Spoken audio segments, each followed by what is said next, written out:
If I imagine that I had gone to a day school in my locality, I can't really imagine how I'd have turned out, because I've seen how I've changed. I've certainly become a lot more outgoing since I came into boarding school.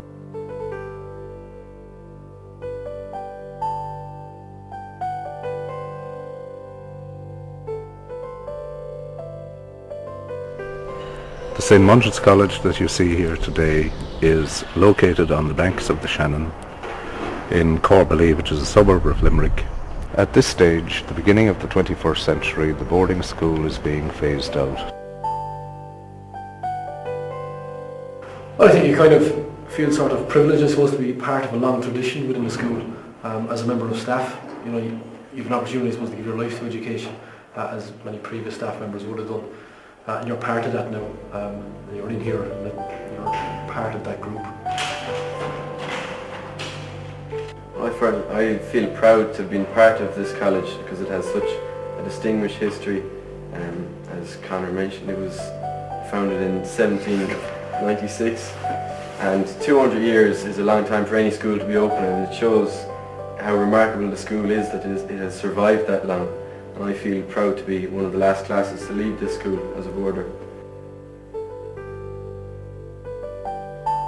Our history goes back over 200 years to 1796, when we were founded by Bishop Young.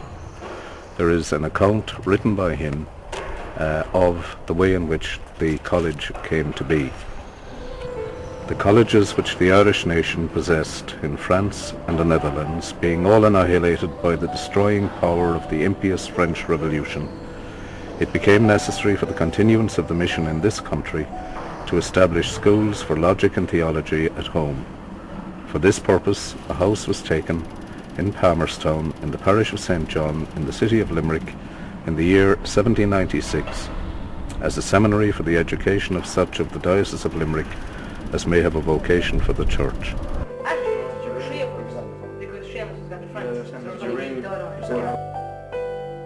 think when you're in the school you have to but wonder about what happened here years before I was here, and when you look at the pictures on the wall you think about the fellas with their mad hairstyles and you know, you have to think about what life was like for them in their time as boarders, and it would, certainly in me, it inspires an interest in the school and in the history of the school.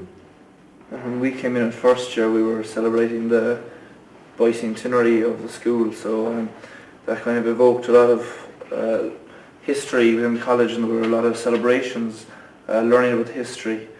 I know there was a pageant on in UL depicting the history since it first opened on Henry Street when it moved out to Corbally then. So you do learn a bit of the history through boarding. In 1960, work began on the first purpose-built school for the college here in Corbally. The foundation stone laid by Bishop Henry Murphy contains a potted history of the college since its foundation. In Latin, some of the inscription reads, Sapius translatum, hic tandem constituit. Often moved, here at last set up. Sigh of relief that we had reached our final resting place at last.